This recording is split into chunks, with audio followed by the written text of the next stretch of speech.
Shalom, kita dikasih oleh Tuhan. Ya, semua dalam keadaan sehat, amin. Jadi, kita bersyukur kalau kita berada sampai hari ini boleh dalam keadaan sehat dan kami boleh sama-sama berkumpul di tempat ini untuk memuliakan Tuhan. Kami satukan hati untuk masuk dalam hadirat Tuhan. Terima kasih Tuhan, terima kasih Yesus. Kami udah bersyukur Tuhan yang pada saat ini.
keselamatan yang Tuhan masih berikan buat kami, untuk anugerah-Mu yang Tuhan masih anugerahkan bagi kami.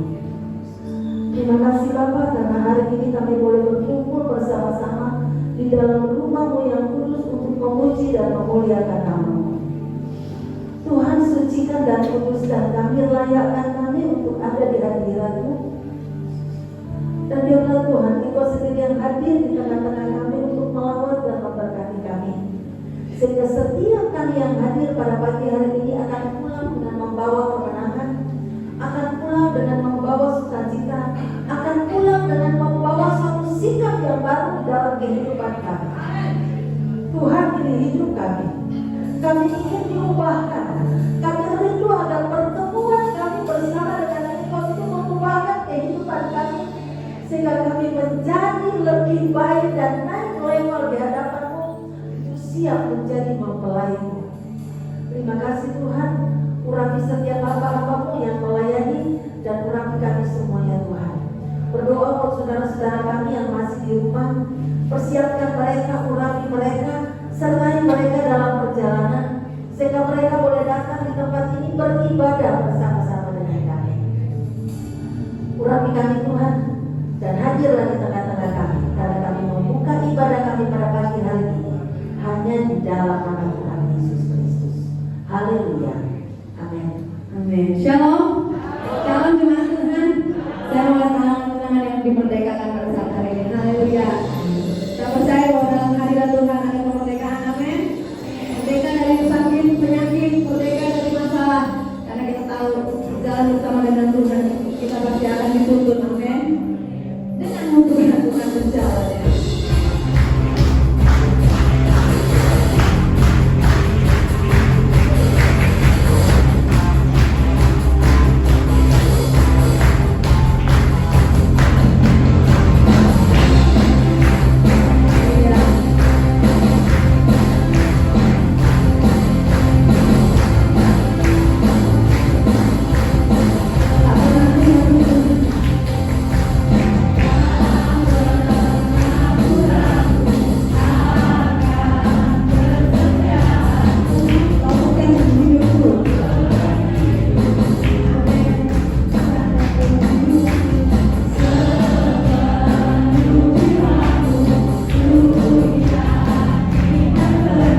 Semuanya diberkati Tuhan, amin. Mari siapkan hatimu untuk kita berfirman Tuhan. Kami tahu Tuhan bahwa Engkau selalu setia dalam kehidupan kami.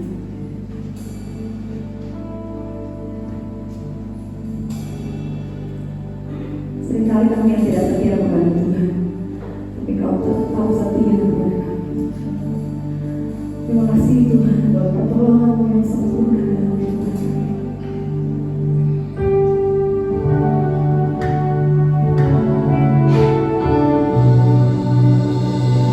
Apa yang tahu yang terbaik buat setiap kami Tuhan.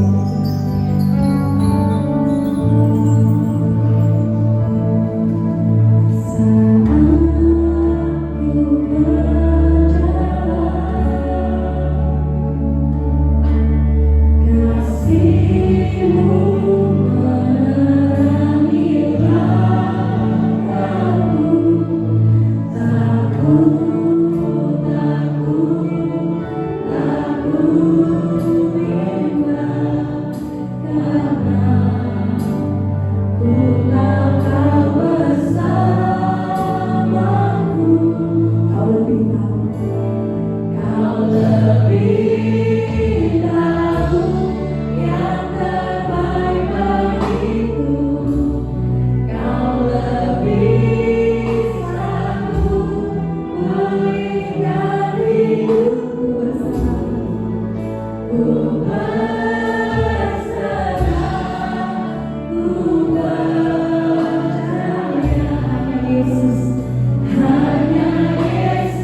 Saudara, saya yakini bahwa Allah turut bekerja dalam walaupun anak saya sempat sakit, saya tahu segala sesuatu ada hikmahnya. Ya, jadi kita tidak ada seorang pun yang boleh dikatakan, oh saya tidak mungkin mengalami masalah, oh dia hamba Tuhan tidak mungkin ada masalah. Enggak, saudara. Karena seringkali Tuhan memakai masalah, kesulitan untuk membuat kita naik lebih tinggi. Amin, saudara. Dan pada pagi hari ini saya ingin mengingatkan kembali kepada kita jemaat bahwa waktu Tuhan memanggil kita, ada tugas utama yang Tuhan mau kita lakukan. Dan ada dua perintah yang diberikan kepada kita sebelum Yesus naik ke surga. Kalau Alkitab itu dirangkum dalam dua kalimat, maka kalimat itu adalah kasihilah Tuhan Allahmu dengan segenap hatimu, dengan segenap jiwamu, dengan segenap dan seterusnya, dan kasihilah sesama manusia seperti dirimu sendiri. Ini adalah inti dari semua yang ada di dalam Alkitab ini. Kasihi Tuhan dan kasihi sesama. Minggu yang lalu Ibu Aryani sudah menyampaikan kebenaran firman Tuhan bahwa Tuhan memberikan satu perintah kepada kita yang disebut dengan amanat agung. Amanat agung artinya kita semua dipanggil untuk menjadikan semua bangsa murid Tuhan. Tugas itu bukan hanya diberikan kepada pendeta. Tugas itu bukan hanya diberikan kepada hamba-hamba Tuhan, tetapi tugas untuk menjadikan semua bangsa murid Tuhan itu tugas semua orang percaya. Katakan kalian. Katakan, itu tugas saya. Itu tugas saya. Dan tugas yang kedua yang akan saya sampaikan hari ini adalah yang disebut dengan perintah agung. Ada amanat agung, pergi jadikanlah semua bangsa muridku. Itu amanat agung. Tugas yang kedua adalah perintah agung, yaitu kasihilah sesama manusia seperti dirimu sendiri. Perintah agung berhubungan dengan kasihilah Tuhan Allahmu dengan segenap hatimu. Dan amanat perintah agung berhubungan dengan kehidupan kita dengan sesama. Saudara melihat salib yang ada di depan? Ini adalah gambaran dari seluruh isi Alkitab. Tiang yang ke atas itu berbicara mengenai kasih kita kepada Tuhan yang harus kita wujudkan di dalam menjadikan semua bangsa murid Tuhan.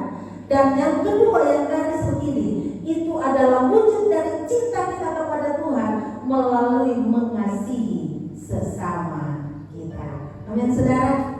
Ini dua tugas utama, amanat agung dan perintah agung. Perintah agung itu berbicara mengenai kasih kepada sesama seperti kita mengasihi diri sendiri. Oh, Ibu Pendeta, kasih itu gampang diucapkan, prakteknya susah. Betul? Saya bisa saja mengatakan kepada orang yang memusuhi saya mengasihi kamu. Tapi prakteknya waktu saya ketemu, bagaimana muka saya? Nah, hari ini saya akan mengajak saudara untuk melihat satu kisah di dalam Alkitab, di dalam Lukas pasal 10 ayat 25 sampai 37. Saya ingin kita membaca ayat ini bersama-sama. Lukas pasal 10 ayat 25 sampai dengan ayat yang ke-37. Demikian bunyi firman Tuhan. Judulnya adalah Orang Samaria yang Murah Hati. Pada suatu kali berdirilah seorang ahli Taurat untuk mencobai Yesus. Katanya, Guru, apa yang harus kuperbuat untuk memperoleh hidup yang kekal? Mari kita baca sama-sama, saudara.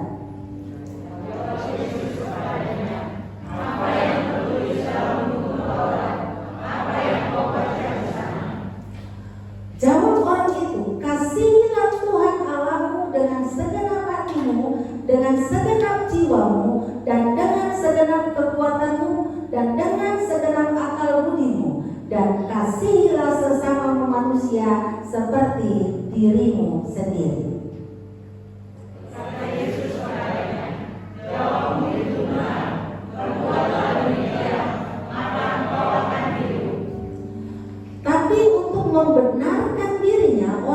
berkata kepada Yesus, "Dan siapakah sesamaku manusia?"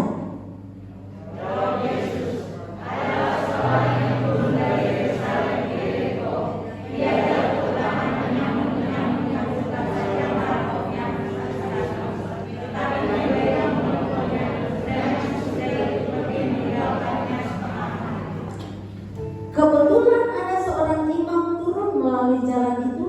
Ia melihat orang itu tetapi melewatinya dari seberang jalan.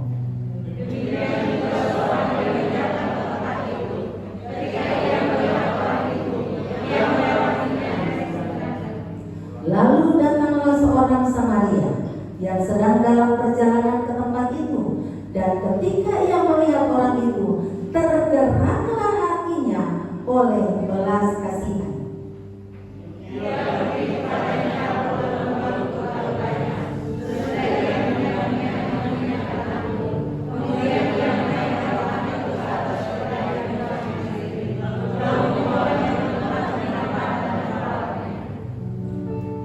Keesokan harinya ia menyerahkan 2 dinar kepada pemilik penginapan itu, katanya, "Rawatlah dia, dan jika kau belanjakan lebih dari ini, aku akan menggantinya waktu aku kembali."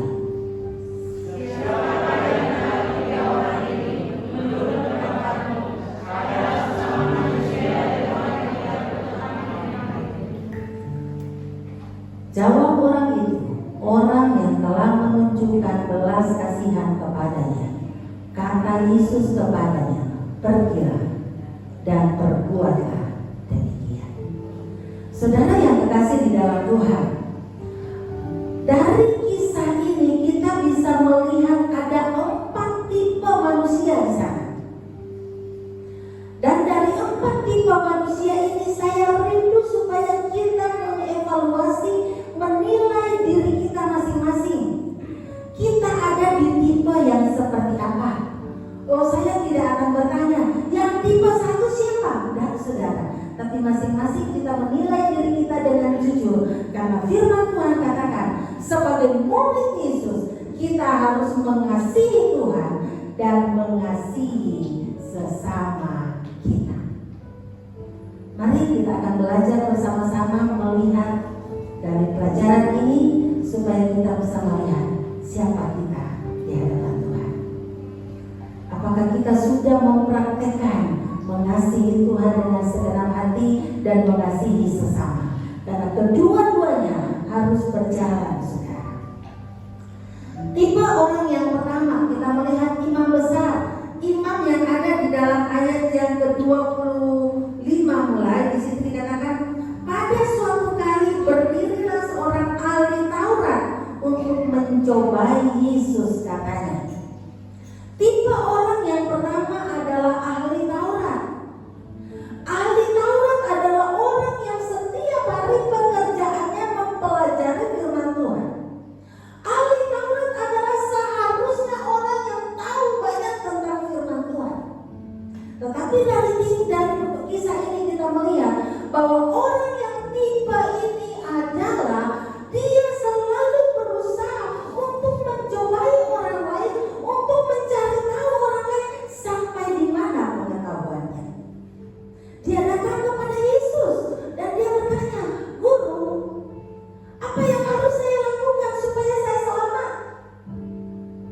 Saudara, dia ahli Taurat. Seharusnya dia sudah tahu persis bagaimana caranya untuk dia mendapatkan keselamatan, betul?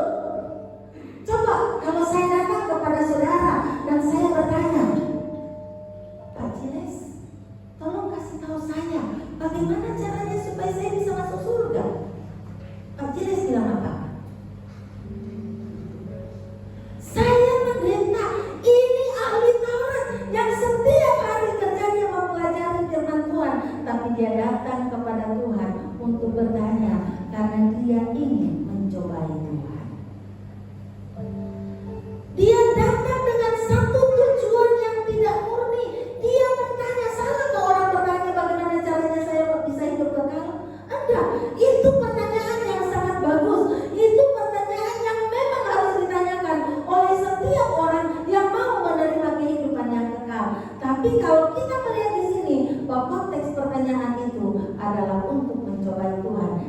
satu tujuan. Dia ingin bertanya, dia ingin menjebak Tuhan supaya dari jawaban Tuhan dia mencari kesalahannya, dan pada akhirnya mereka menangkap Yesus. Saudara, banyak orang di sekeliling kita seperti itu. Bahkan kita juga mungkin seperti itu. Tapi saya berdoa supaya yang ada di tempat ini tidak ada yang punya sifat seperti itu. Amin, saudara. Kalau kita bertanya dengan motivasi yang memang ingin tahu. Apa buktinya bahwa dia memang sebenarnya hanya untuk cari tahu, hanya untuk mencoba Yesus. Tapi Yesus adalah Yesus yang memang sangat punya hikmat yang luar biasa. Pertanyaan dijawab dengan pertanyaan. Kemudian karena Yesus tahu dia ahli Taurat, Yesus tanya, apa kata buku Taurat? Dan perhatikan bahwa dia sendiri menjawab pertanyaannya. Apa kata firman Tuhan? Terus dia katakan, kasihilah Tuhan Allahmu dengan segenap hatimu dan dengan segenap jiwamu dan seterusnya. Dan Tuhan Yesus bilang, betul sekali. Dan Tuhan Yesus bilang, lakukanlah itu. Perhatikan ayat yang berikutnya, dia berkelit lagi saudara, dalam ayat yang ke 27.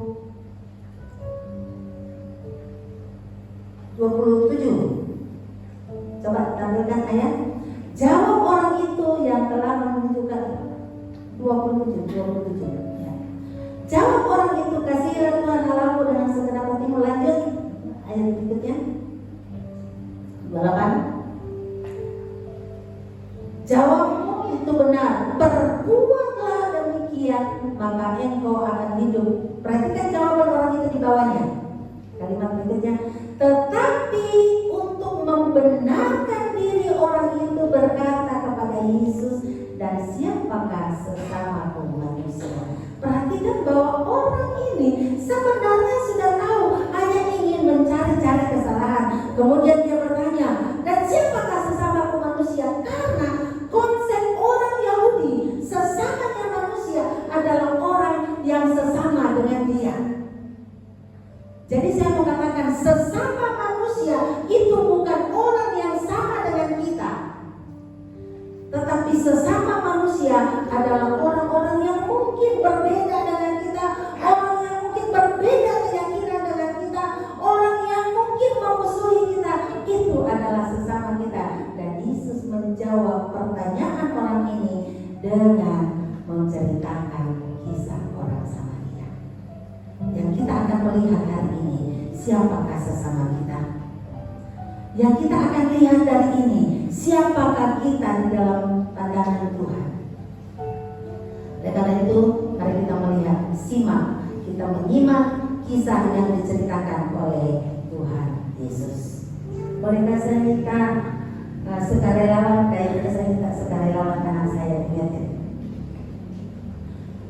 Di situ dikatakan, ada seorang yang turun dari Yerusalem ke Yeriko. Berarti kemungkinan besar orang yang turun dari Yerusalem ke Yeriko itu adalah orang-orang Yahudi. Kemungkinan besar karena kita tidak mencatat. Tetapi siapapun itu, orang itu mengalami musibah di jalan. Kemudian karena dia di jalan, dia dirampok, dia dipukuli, dan firman Tuhan mengatakan dia ditinggalkan oleh perampoknya dengan setengah mati. Nah, saya minta dia memperhatikan tidur di situ, bersih, jangan lupa saudara. Dia tidur di situ dengan setengah mati kesakitan. Dan kita akan melihat tipe orang yang kedua. Tipe orang yang kedua adalah imam. Imam adalah seorang yang kerjanya melayani di bait Tuhan, di bait Allah, yang selalu, dan kalau dalam perjanjian lama ada dua tokoh yang selalu kita, nabi dan imam. Nabi itu juru bicara Allah kepada manusia, dan imam adalah juru bicara manusia kepada Allah.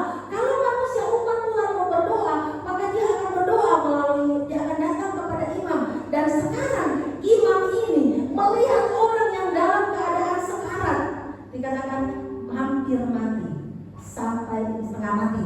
Kemudian dia melihat, lihat orang itu, dia lihat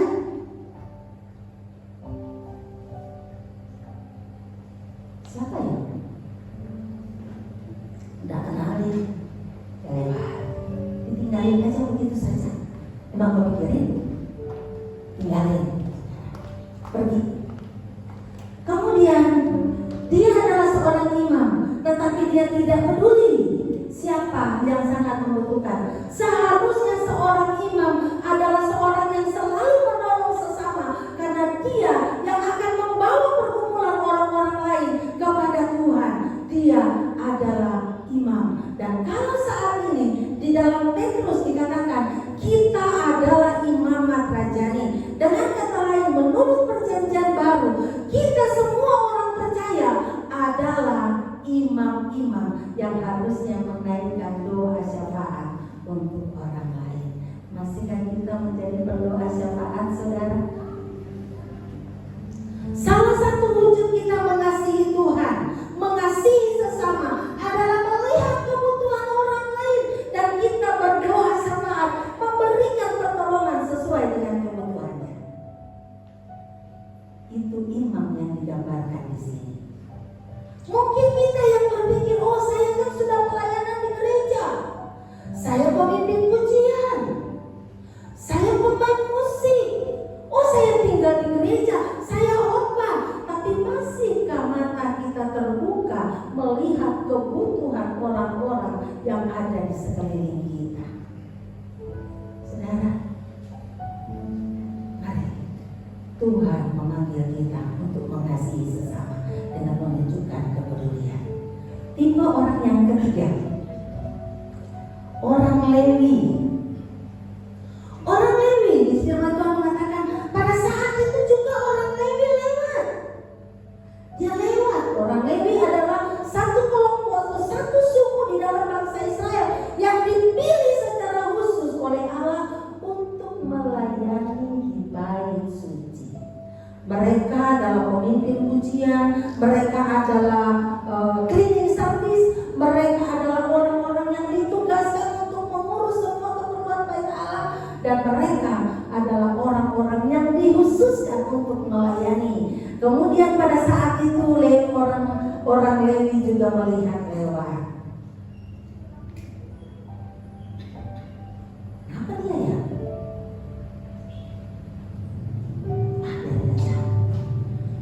Firman Tuhan mengatakan dia melewati, hanya melihat dan melewati begitu saja tanpa memberikan pertolongan. Saudara, bagaimana dengan kita? Sekali lagi firman Tuhan berkata, apapun juga yang kamu lakukan bagi saudaramu yang paling hina, kamu melakukannya untuk aku. Itu firman Tuhan. Dan segala sesuatu yang tidak kamu lakukan bagi saudaramu yang paling hina, kamu tidak melakukannya untuk aku. Dalam Matius 25 ayat 40, nanti saudara bisa baca. Di dalam Matius 25 ayat 40 di sana dikatakan, aku berkata kepadamu, sesungguhnya segala sesuatu yang kamu lakukan untuk salah seorang dari saudaramu yang paling hina ini, kamu telah melakukannya untuk aku. Mari kita mulai mengembangkan sikap kepedulian. Jangan seperti orang Lewi ini. Mereka tidak peduli. Mereka mungkin mengatakan itu bukan tugas saya, itu bukan bagian saya, itu kalau di gereja itu bagiannya orang diakonia, itu bagiannya pendeta. Mendoakan orang sakit itu bukan bagian saya, itu bagiannya pendeta. Saudara, kita semua dipanggil untuk mendoakan orang-orang yang sakit. Amin. Mari kita mulai meningkatkan kepedulian kita. Dan saya mau katakan, mari kita yang ada di tempat ini belajar untuk meningkatkan kepekaan kita terhadap kebutuhan orang lain. Belajar untuk meningkatkan kepedulian kita. Pada saat ada yang menangis, mari kita menangis bersama. Pada saat ada yang sedih, mari kita bersama-sama menghiburkan mereka. Pada saat ada yang berduka, mari kita tinggalkan kesibukan kita, dan mari kita datang memberikan penghiburan kepada kita, kepada sesama kita. Saya menekankan ini, kepada sesama kita, bukan sesama saya. Kalau sesama saya,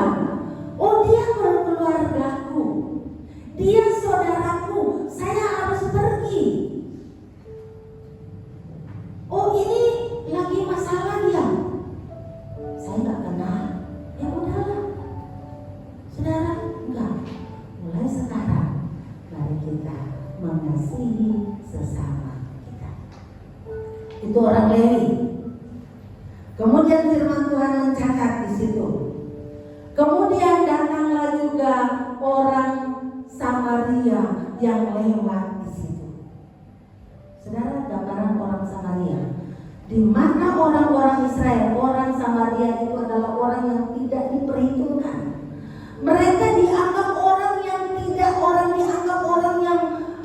berhak mendapatkan kasih karunia Allah. Kenapa?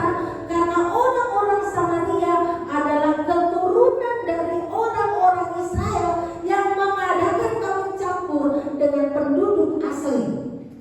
Sehingga orang Israel yang merasa sangat rohani tidak mau bergaul dengan orang Samaria, bahkan memusuhi orang Samaria. Tetapi orang ini waktu dia lewat, dia melihat tanpa pikir panjang. Saya membayangkan kalau perampokan biasanya terjadi di tempat ramai atau tempat sepi, saudara. Tanpa memperhitungkan dia keamanan dia sendiri, dan dia melihat dan dia datang dan dia melihat ada orang yang sekarat, dia berlutut, dia mengangkat, mengobati lukanya dan menolong dia, membawa dia ke tempat di mana dia menginap, mengobati luka-lukanya. Bahkan waktunya soalnya mau melanjutkan perjalanan, dia memberikan uang, dikatakan memberikan 2 dinar kepada pemilik penginapan dan mengatakan, kalau engkau membelanjakan lebih dari ini, aku akan membayarnya waktu aku kembali. Saudara yang berkasih dalam Tuhan, mengasihi sesama itu berarti tidak peduli siapa mereka. Mengasihi sesama berarti kita rela melakukan berkorban untuk orang yang membutuhkan pertolongan kita. Saudara, saya merenungkan 1 dinar. Pada zaman itu dinilai dengan 1 upah kerja, saudara. Jadi 1 dinar itu adalah bayaran untuk seorang yang bekerja 1 hari. Kalau sekarang upah guru berapa ya? UMR Kota Bogor berapa 1 hari kalau gitu? Kalau di Ranca Bungur biasanya upah guru 1 hari itu 150. Nah, dengan kata lain, orang ini meninggalkan uang 300.000 kalau dinilai sekarang dan memberikan kepada pemilik penginapan dan mengatakan, kalau biayanya lebih dari ini, saya akan membayarnya. Dan kita melihat tipe orang ini, orang yang mempraktikkan kasih Tuhan. Kemudian Tuhan Yesus bertanya kepada orang Farisi, orang ahli Taurat yang bertanya kepadanya, menurut kamu siapakah sesama manusia dari orang yang mengalami musibah ini? Dan dia katakan, orang yang sudah memberikan belas kasihan, yaitu orang Samaria. Saudara yang terkasih, ada 4 tipe orang. Tipe ahli Taurat yang kerjanya suka cari-cari kesalahan, suka tanya-tanya tapi hanya mancing, hanya mau uji cari tahu. Yang kedua, tipe imam besar yang berpikir, itu bukan tugas saya kan melayani di bait Allah. Tapi dia lupa bahwa dia adalah imam yang seharusnya menaikkan doa syafaat untuk orang-orang lain. Ataukah menjadi tipe seperti orang Lewi yang dikasih tugas untuk melayani, tetapi dia berpikir, itu tugas saya, bukan tugas saya, itu tugasnya pendeta. Ataukah kita menjadi seperti orang Samaria yang selalu tergerak oleh belas kasihan, melihat kebutuhan orang-orang yang ada di sekeliling kita. Saudara, banyak orang, Tuhan mengatakan, banyak orang, banyak ladang sudah menguning, siap untuk dituai. Banyak orang yang sedang berjalan menuju kepada kebinasaan, tetapi mereka nggak sadar bahwa mereka sedang menuju kepada kebinasaan. Banyak orang yang akan terhilang. Masihkah hati kita tergerak oleh belas kasihan melihat orang-orang yang terhilang?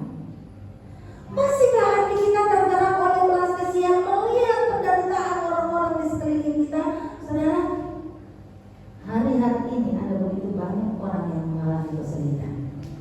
saudara? Mungkin mengatakan, oh saya juga mengalami kesulitan, ekonomi saya terpuruk dengan adanya corona. Ekonomi saya terpuruk karena saya di PHK. Tetapi saya mau katakan, firman Tuhannya dan amin, bahwa orang-orang yang mengandalkan Tuhan akan dipelihara oleh Tuhan. Tapi persoalannya adalah, apakah kita mau terbuka dari kekurangan kita, dari ketidakadaan kita untuk menyatakan kasih kita kepada sesama kita. Saudara, saya bersyukur sekali kepada Tuhan karena kita punya Tuhan yang mendengarkan doa. Saat ini banyak orang yang kehilangan kasih dan kepedulian kepada sesama. Karena ketakutan kepada corona itu, banyak orang yang minta pelayanan tidak bisa dilayani. Banyak orang yang sakit minta didoakan, gak berani kita mendoakan. Kenapa? Kita takut corona, saudara. Seolah-olah kita lebih takut corona daripada Tuhan. Kita harus hidup bijaksana, terapkan protokol kesehatan, pakai masker, jaga jarak, cuci tangan. Tetapi jangan sampai ada orang yang betul-betul membutuhkan pertolongan kita, minta didoakan, minta dilayani, akhirnya kita menolak hanya karena takut corona, saudara. Saudara, ini harus menjadi kawasan kita. Jangan sampai ada sesuatu yang kita takuti lebih daripada Tuhan. Amin. Saudara yang dikasih dalam Tuhan, mari kita lihat di sini. Siapakah sesama kita? Siapakah sesamaku manusia? Sekali lagi saya mau katakan, sesama kita manusia bukan orang-orang yang keluarga kita saja. Keluarga kita juga ada sesama di kita. Bukan orang-orang yang pernah berbuat baik kepada kita. Bukan orang-orang yang pernah menolong kita, bukan hanya itu. Mereka juga iya. Tetapi kalau kita melihat contoh di sini, kemungkinan besar orang yang sedang terluka ini adalah orang Israel, karena firman Tuhan mengatakan dia turun dari Yerusalem menuju ke Yeriko. Tetapi orang Samaria ini tidak persoalkan siapa yang celaka, siapa yang sedang membutuhkan pertolongan. Tetapi waktu dia melihat ada orang yang membutuhkan pertolongan, tanpa memikirkan dirinya sendiri, tanpa pikir panjang, dia langsung menolong. Saya teringat beberapa waktu yang lalu, waktu awal-awal corona. Ini kisah nyata, saudara. Si Acung, tidak Acung di sini ya. Saya langsung sebutkan nama. Acung itu anaknya Ibu Sri. Itu dia naik motor di Wates itu. Kemudian tidak tahu bagaimana dia kayak nabrak angkot dari belakang, hujan-hujan. Kemudian dia jatuh, saudara, terkapar di jalan. Dan orang lewat hanya melihat dan tidak menolong dia sampai beberapa waktu lamanya dia terkapar di situ. Tidak ada beberapa orang yang berani datang dan menolong dia. Karena apa? Takut corona. Sampai akhirnya waktu dia sadar, katanya, dia akhirnya sadar dan dia menelpon seseorang. Terus dia menelpon si Jerry yang ada di belakang. Kemudian akhirnya Jerry datang. Tapi waktu ada orang Wates yang lihat, waktu dia bilang, loh ini kan orang Tanaka, ini kan si Acung. Akhirnya mereka menolong, saudara, karena mereka mengenal si Acung. Tapi orang yang lewat di situ, lewat melihat Acung terkapar hujan-hujan di jalan, tidak ada yang mau menolong. Kenapa? Karena takut corona, saudara. Jangan sampai ini terjadi dengan kita. Jangan sampai kasih kita menjadi pudar.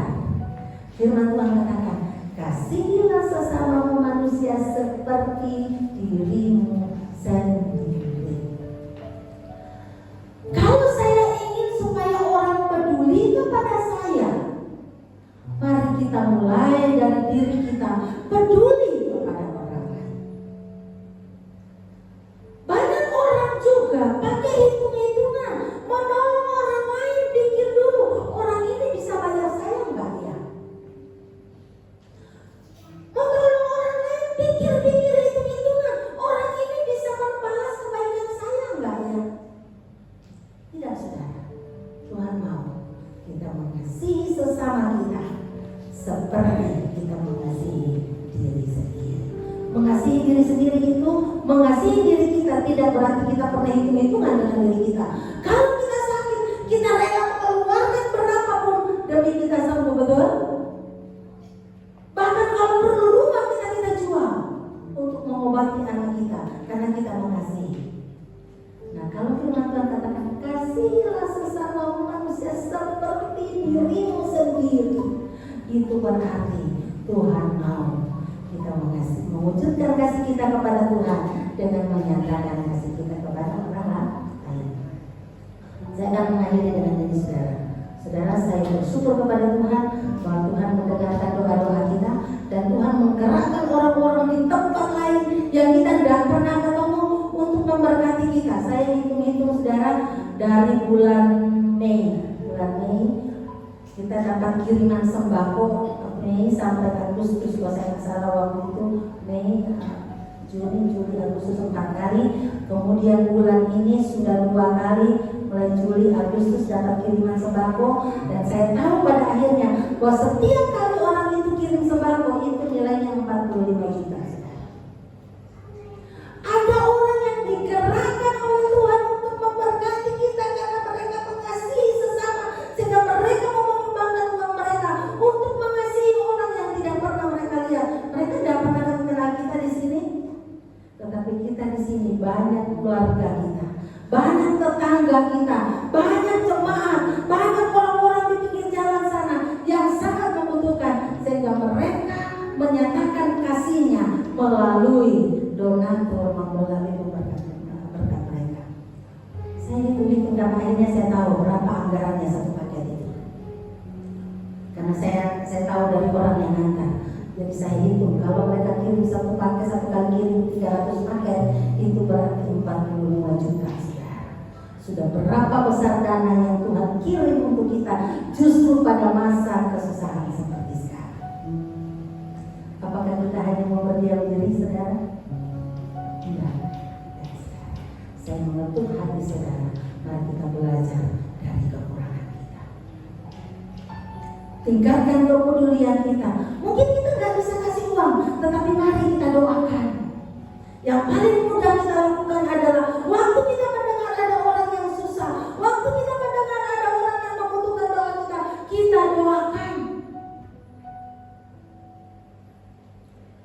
Mungkin kita nggak punya uang untuk kita bagi, kita masih punya kaki, mari kita berjalan kunjungi orang yang membutuhkan pertolongan kita. Kunjungan besar jemaat itu bukan hanya pekerjaan pendeta. Kunjungan besuk jemaat itu adalah tugas kita semua sebagai jemaat. Mari kita tingkatkan kepekaan telinga kita.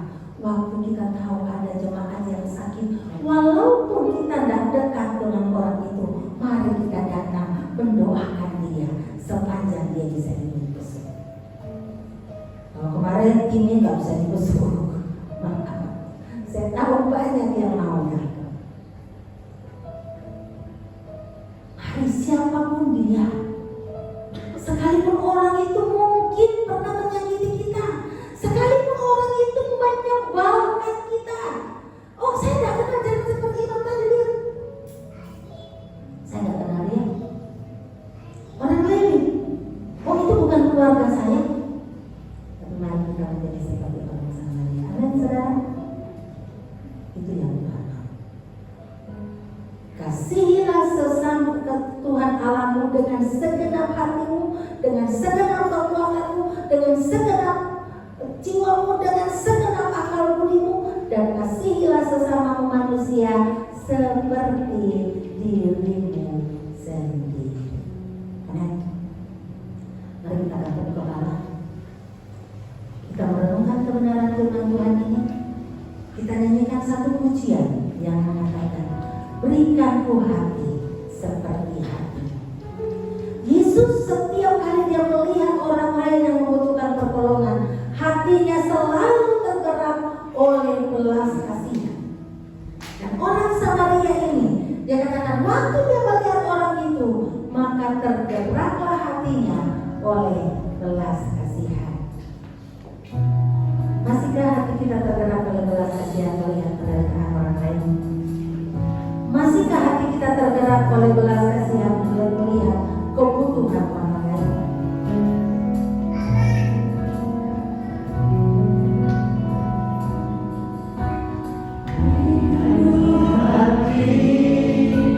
Seperti hatimu yang mendengar belas kasihan,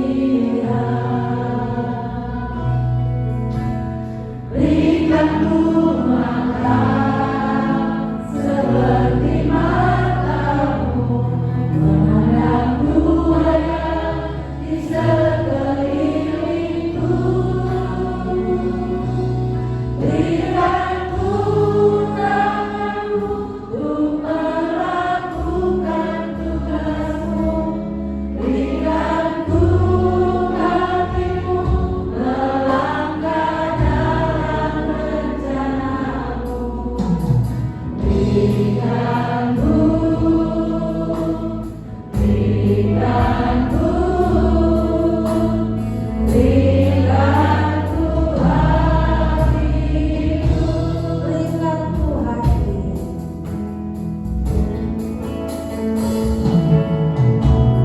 Berikanku hati seperti hatimu penuh dengan belas kasihan.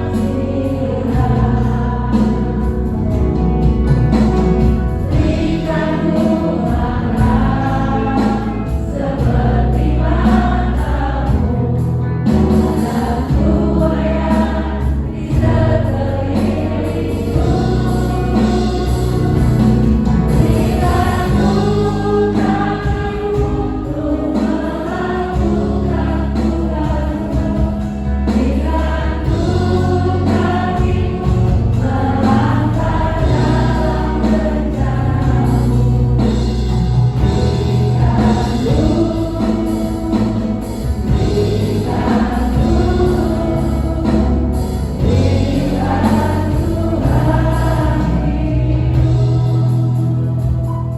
Singa akan tetap memberikan ujian. Dan bagi siang hari yang ingin mengatakan Tuhan, aku mau belajar menjadi seperti orang Samaria yang hatinya selalu tergerak oleh belas kasihan, melihat orang-orang yang membutuhkan uluran tangan. Bagi saudara yang ingin berkata seperti itu kepada Tuhan, mari saya undang saudara untuk bangkit berdiri di tempat. Saya tidak akan minta saudara untuk maju. Berdiri dari tempatmu dan angkat tanganmu di hadapan Tuhan dan katakan, berikanku tanganmu untuk melakukan tugasmu. Berikanku kakimu melangkah dalam rencanamu.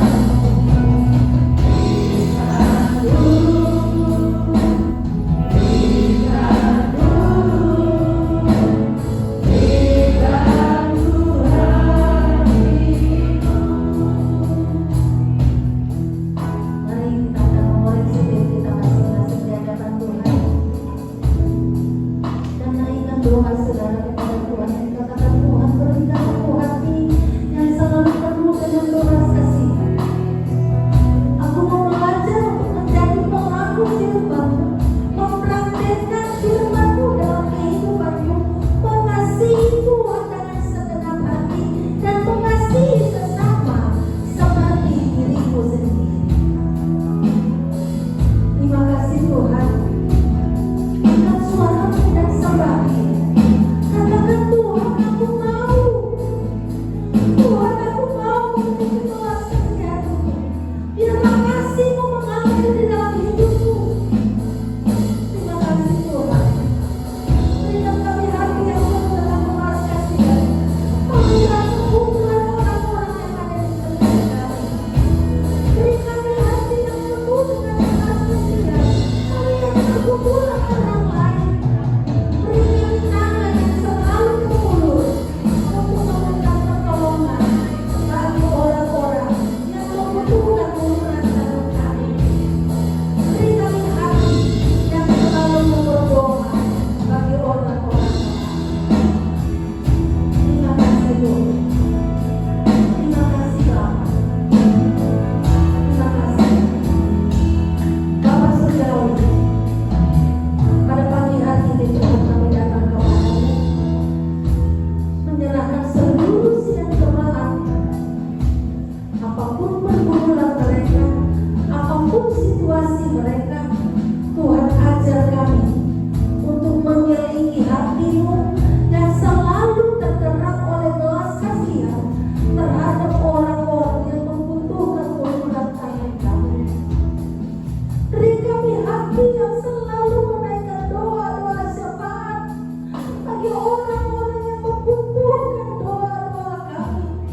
Hamba berdoa untuk seluruh sidang jemaatmu pada pagi hari ini. Apapun situasi mereka, Tuhan lawan mereka. Yang sakit Tuhan sembuhkan, yang kekurangan berikan pertolongan, cukupkan kebutuhan mereka, dan Tuhan pakai kami untuk menjadi tangan yang tertolong buat mereka. Yang punya pekerjaan, berikan pekerjaan yang terbaik. Dan saat ini juga Tuhan kami berdoa buat pemerintah kami, urapi mereka, beri mereka roh takut akan Tuhan, biarlah mereka dapat memimpin bangsa ini di dalam takut akan Tuhan, dan urapan ada di atas mereka. Beri kemampuan kepada para penegak hukum, para aparat untuk tetap menjaga stabilitas dari negara ini, sehingga negara kesatuan Republik Indonesia akan tetap berdiri tegak di tanah air Indonesia ini. Terima kasih Tuhan, terpujilah namamu. Bapa kami yang di surga, dikuduskanlah namamu, datanglah kerajaanmu, jadilah kehendakmu di bumi seperti di surga. Berikanlah kami pada hari ini makanan kami yang secukupnya, dan ampunilah kami akan kesalahan kami, seperti kami juga sudah mengampuni orang yang bersalah kepada kami. Dan jangan membawa kami di dalam pencobaan, tapi lepaskan kami daripada yang jahat. Karena Engkau yang mempunyai kerajaan dan kuasa dan kemuliaan sampai selama-lamanya. Angkatlah kedua tangan saudara di hadapan Tuhan dan berikanlah berkat. Tuhan memberkati engkau dan melindungi engkau. Tuhan menyinari engkau dengan wajahnya dan memberi engkau kasih karunia. Tuhan menghadapkan wajahnya kepadamu dan memberi engkau damai sejahtera. Kiranya damai sejahtera dari Allah yang melampaui segala akal menguasai hati, pikiran, dan perasaan kita semua. Dan penghiburan dari Roh Kudus kiranya menyertai kita saat dari hari ini sampai selama-lamanya. Kasih karunia terus menyertai kita, dan kita menyatakan kasih kita kepada orang-orang yang ada di sini. Terpujilah nama Tuhan dari kekal sampai selama-lamanya. Haleluya. Amin.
Saudara, di belakang ada kotak persembahan bagi yang akan memberikan persembahan, silakan. Tuhan memberkati.